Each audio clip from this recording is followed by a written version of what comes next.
Okay, good day everyone. Um, Again, let's have a quick introduction. Okay, again, I'm Chef Sydney. I'm a current trainer for cookery and bread and pastry, as well as contact center services and events management NC3 at St. Jodelle Institute of Technology and St. Catherine Institute of Technology and other training centers um, here in Kamanava and other district as well. Now, I'm a small entrepreneur. Okay, I received my degree at the Mapua IT Center in Makati and pursued my passion through cooking. I'm a classically trained chef through the good direction of our master chefs at the International School for Culinary Arts and Global Academy, as well as I took food styling and photography at Enderun College in Taguig, practiced and worked at the Mandarin Oriental Hotel Makati and Park Avenue Desserts, a freelance restaurant consultant, a food stylist for several companies here in the Philippines and abroad. I've also joined several competitions here and abroad. Um, I'm a Filipino food advocate under the Department of Tourism, Tourism's Promotions Board, and Philippine Airlines, promoting Filipino culture through food abroad.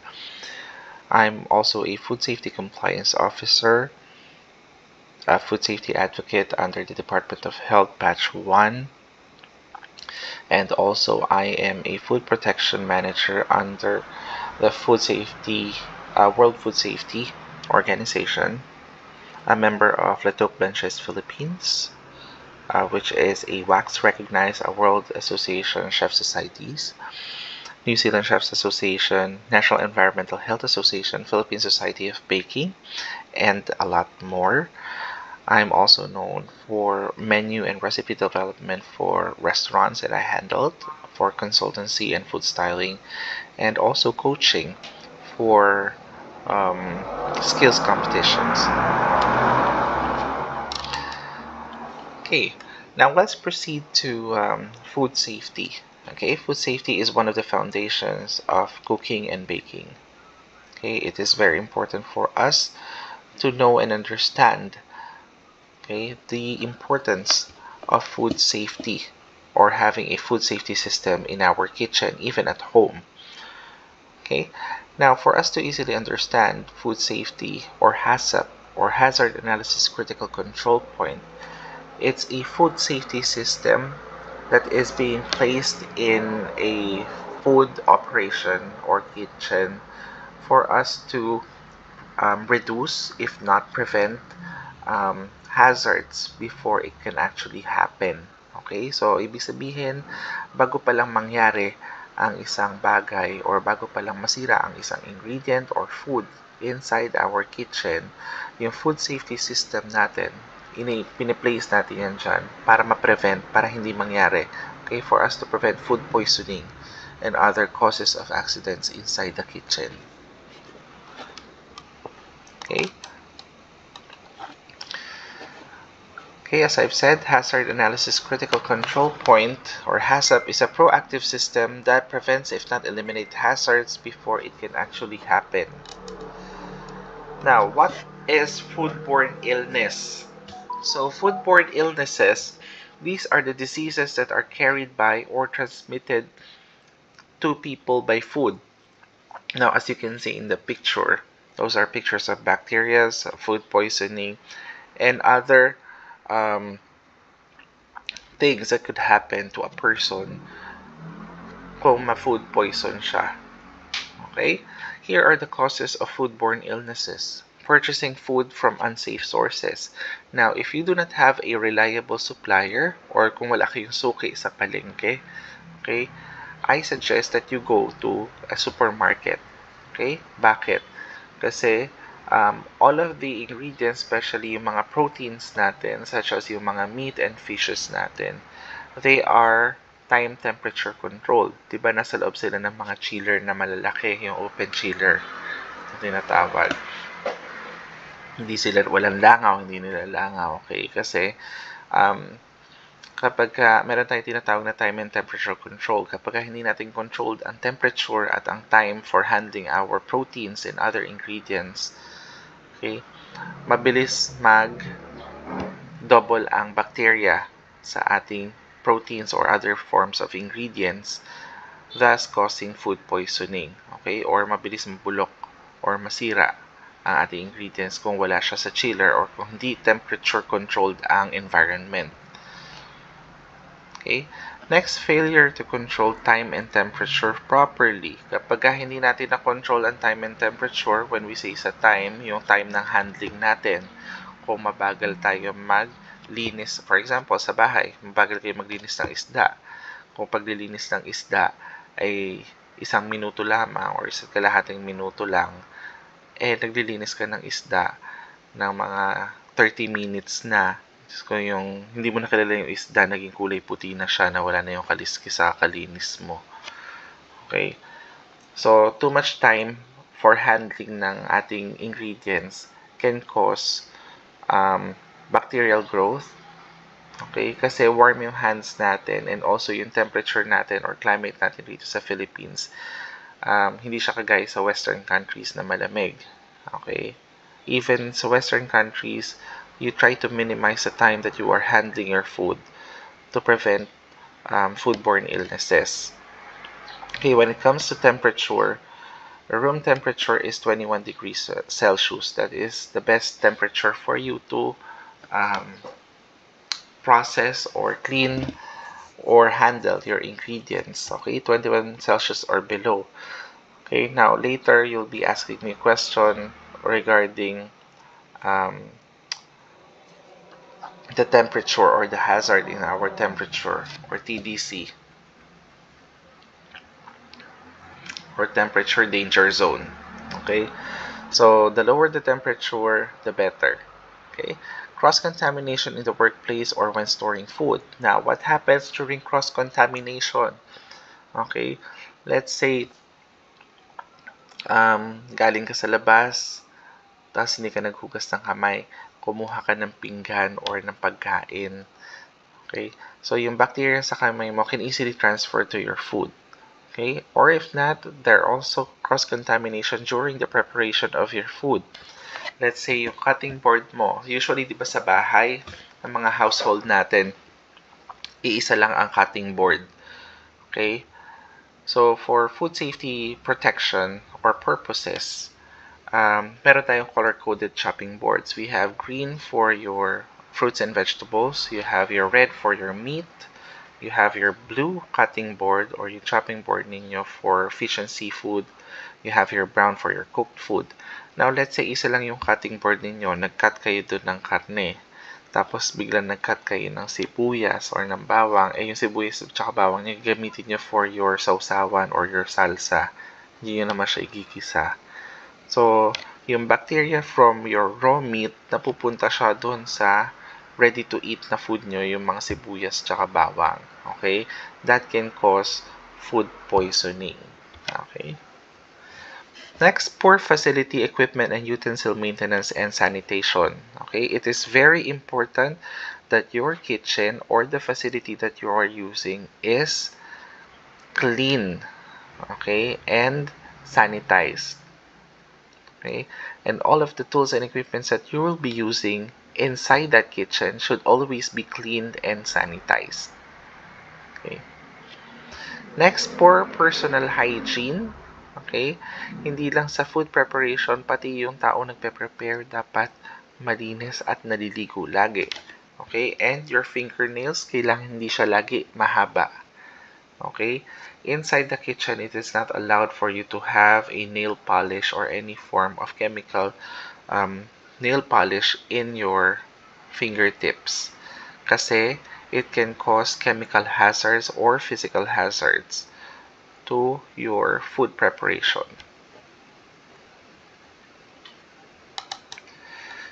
Okay, now let's proceed to discussing the outbreak. What is an outbreak? It is actually an incident in which 2 or more people experience the same illness after eating the same food. Okay. So, ito na yung food poisoning na outbreak. So, makadalawang tao ma-food poison ka lang, it's already called an outbreak.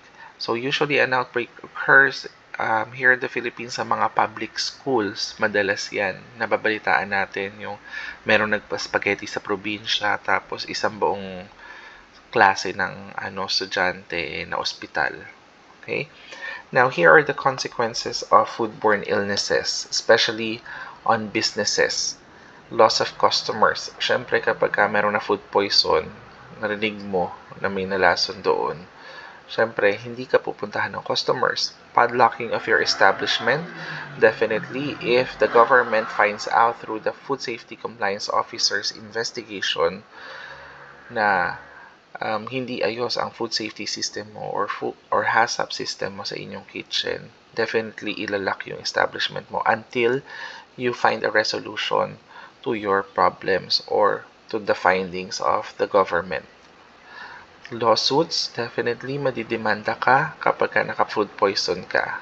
Okay? So, it is very important that you practice food safety at all times. Hindi porket na luto na, okay, or kadalasan sinasabi natin yung mga Pinoy, pagka nalaglag sa sahig yung karne, yung wala pang 5 minutes, okay? Wag po natin gagawin yun. Okay? For international standards, we do not do that in the hotel. Okay? Now, unhappy employees and absenteeism. Definitely, kapag may loss of customers, hindi ganun kadami yung business natin, our employees will be demoralized. So, tatama rin yan at mag-a-absent hanggang maghanap ng ibang place to work with. Okay? Higher cost due to training. Okay? So, kapag kami na food poison, tapos doon tayo nag-decide ng training or retraining ng food safety sa ating mga employees or sa ating mga colleagues, mas mataas yung cost. Okay? So, kailangan umpisa pa lang, everyone should be educated in terms of food safety. Next, press public exposure, also in social media. Kapag, di ba, mabilis ang news sa social media ngayon, any form of incident or accidents that happen in a restaurant ay madaling ma-expose sa public. Next, preventing foodborne illness. After analyzing the consequences of foodborne illnesses, it is important to understand that prevention of these types of illnesses is very crucial for the management and employees of the establishment, even at home. Okay, here are the main causes of food contaminations or food hazards. So ito po, tatandaan nyo po, it is very important if planning to work in the industry. During interviews, they ask these questions. And if you're planning to put up a business for training purposes of your employees, you should also implement this and train your employees. So the three main causes are physical, chemical, and microbiological or biological hazards. Now let's start with the biological hazards. These are microbial contaminants, include certain bacteria, viruses, parasites, and fungi, as well as certain plants, mushrooms, fish that carry harmful toxins. Okay, so there are ingredients, proteins that carry harmful toxins that need to be processed before cooking. Okay, what are the biological hazards? So these are bacteria and viruses and parasites. So sa mga meat natin, there are parasites. Okay? Sa mga hands natin, there are bacteria that you should always wash, rinse, and sanitize your hands before handling any food or wash in between, or better to wash in between tasks.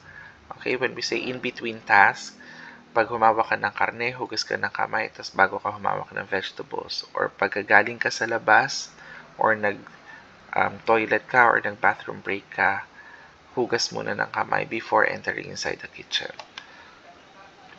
Okay, as certain bacteria grow within freezing point as well as high heat. Okay, especially kapag may spores na sila. Okay. Next, we have our chemical hazards. Chemical hazards are substances or chemicals that are chemical in nature or present in the food establishments that are chemical in nature. Okay? So, at home, for us to easily understand, di ba, usually yung mga chemical agent natin such as yung mga Clorox, Sonrox, yung mga panghugas natin pinggan, mga sabon, usually di ba nasa ilalim ng lababo yan sa kitchen.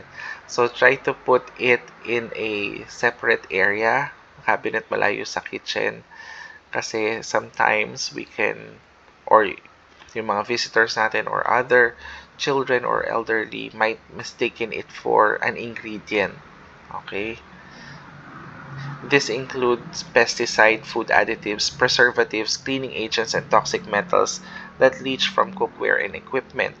So, it doesn't necessarily mean na chemical hazards, chemical-based lang siya. Okay, there are also chemical reactions from the metals and the ingredients that you're using. For example, meron kayo non-stick pan. Tapos doon kayo nag-adobo, doon kayo naglagay ng suka. Yung suka, mataas ang acidity niyan. Okay, it can chip your non-stick pan. Okay, yung coating ng non-stick pan natin na itim, mabilis maalis yan with vinegar, especially kapag may scratch na yan. Yung non-stick coating doon sa pan natin, it is carcinogenic. So, nakaka-cancer po yun pag na-ingest natin. Okay. Next, you have your physical hazards. These are foreign objects that accidentally get into food such as hair, dirt, staples, broken glass, screw, etc. Anything that is visible to our eyes, those are physical hazards. That's why I am not allowing jewelries inside the kitchen. Okay, bawal po tayo magsuot ng hikaw, singseng, bracelet, relo. Okay, singseng pwede naman kung married na kayo. Okay, kasi there are instances, especially yung mga hindi nakikinig, there are instances during training merong nakukuhang singseng sa loob ng dinner roll or sa cake. Okay, so we need to prevent that from happening. Okay, let's practice international standards of food safety. Okay, so you wear your complete personal protective equipment. Okay, next, here is a photo of how bacterial growth happens. Okay, bacteria are single-celled living organism. Okay, here's the characteristics of bacteria. They may be carried by food, water, humans, and insects or animals. Under favorable conditions, they can reproduce very rapidly. Some can survive freezing or high heat, as they can form spores to protect themselves from unfavorable conditions. So, yung spores po, yun yung parang amag na nakakover sa pinaka-bacteria. Okay, kapag may ganun na po, kahit ipasok mo siya sa freezer or i-oven mo siya, hindi na mamamatay yung bacteria. Okay, may mamatay man dyan, konting part lang, pero kaya pa rin nila mag-thrive. Okay, kasi under unfavorable conditions, pwede na sila mag-survive. Okay, so some can cause food spoilage and other disease. Some can produce toxins as they multiply and die. Okay, some change into a different form called spores to protect themselves, or yung amag. Okay, now as you can see in the photo, the red spots indicate original bacterial forms and other colors indicate mutated forms. So, within 15 minutes, okay, bacterial growth in 15 minutes interval. So, mahaba po yan, nakat lang po. So, from 0 to a minute, sa isang minuto lang. Okay, so every 15 minutes, tignan nyo, mabilis dumami yung, or mag-multiply yung bacteria. So, what do we do to prevent this from happening? Okay, wash, rinse, and sanitize.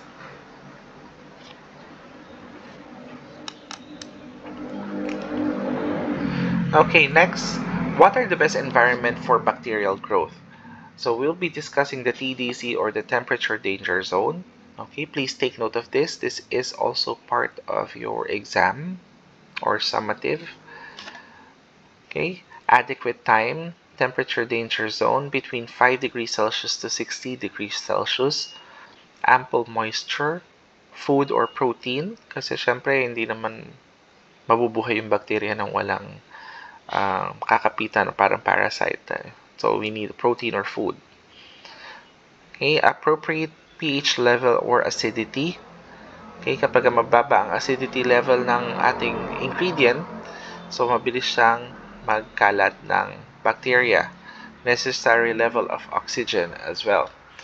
Now, the 5 degrees Celsius to 60 degrees Celsius, that is the temperature danger zone. So, in between that temperature, 5 to 60 degrees Celsius, dyan mabilis mag-multiply yung bacteria. Okay? So, very warm yung niyan, yung temperature, especially yung 21 and up. Now, if you'll notice, di ba, nung nagkaroon tayo ng heat index, maraming households na mabilis mapanisan ng kanin, mabilis mapanisan ng ulam. Okay? Because of the temperature danger zone. Okay? So, nilalagay ito in the industry, meron tayo lagi nitong signage sa mga chillers natin and freezer so that chefs are aware of the hazards that can happen kapag bumagsak ang temperature ng chiller. Okay? Kasi masisira lahat ng food natin inside the chiller. Now, always remember that hot food should be served hot or keep cooked food above 60, better if 65 degrees Celsius and above. Okay? To prevent bacterial growth. Okay? Now, for chilled food, yung mga malalamig or any food that you'll be serving, okay, should be kept 5 degrees Celsius or below. Now, if you'll notice, best example for chilled food, dairy products such as your eggs and butter and cheeses, it should be kept 5 degrees Celsius or below. Okay, 5 degrees Celsius or 4 degrees Celsius. If you'll notice sa mga groceries, di ba merong mga chillers doon, tapos merong thermometer, digital thermometer. Okay, they keep track of the temperature kasi kapag hindi sila nag-keep track do sa temperature, especially sa dairy products, madali siyang masira. Now, for personal hygiene, always remember to shower daily. Okay? Inside the kitchen, syempre nakaka-distract kapag meron tayong unwanted smell, okay, or body odor. Neat and clean appearance. Hair and fingernails, kailangan nakakat yan. Free of infectious disease, you should always go to a doctor and have yourself checked. Okay? No open cuts, scratches, or wounds. Report any medical problems, diarrhea, persistent cough, and cold. No jewelry. No personal items inside the kitchen. I will accept water bottle or plastic bottle or yung mga aqua flask ninyo, but do not use any glass, drinking glass or any form of container that is glass in nature. Kasi pag nabasag, it can cause a lot of accidents and even food poisoning. Okay, clean clothes. Okay, you should always wear your PPEs, your hairnet, your apron, your shoes. So, kailangan malinis po lagi. Even yung shoes natin. No eating and drinking inside the kitchen. Okay? Wash your hands frequently and in between tasks. So, always remember that because I'm very particular in food safety. Kasi lahat po yan tinitikman at kinakain. Next, hand washing discipline. After using the toilet, when coming to work and in between tasks, after handling dirty items, after break, after touching your body, including your hair, when in doubt, okay, wash your hands. Okay, kanta lang kayo na happy birthday. That is the enough time for you to be able to clean your hands, apply, and rub. Hand wash. Rub your Hands front and back, rub between fingers and rub until dry. Okay, and for environmental responsibilities, for garbage disposal and separation of waste, never dump garbage on the floor, never dump in the wrong bin, never leave waste in the wrong place because we practice food sustainability. Okay, ayaw natin na may nasasayang because we have an environmental responsibility kahit nasa kitchen tayo. Okay, personal protective equipment or PPE. Wear your hairnet or toque, full apron, clean uniform, wear your gloves, wear face mask, wear non-slip shoes, and your side towels. Okay? Any questions, clarifications? Okay. So I expect a full personal protective equipment when we meet in the kitchen. Okay, and always practice safety and food safety when handling your food. Okay, thank you.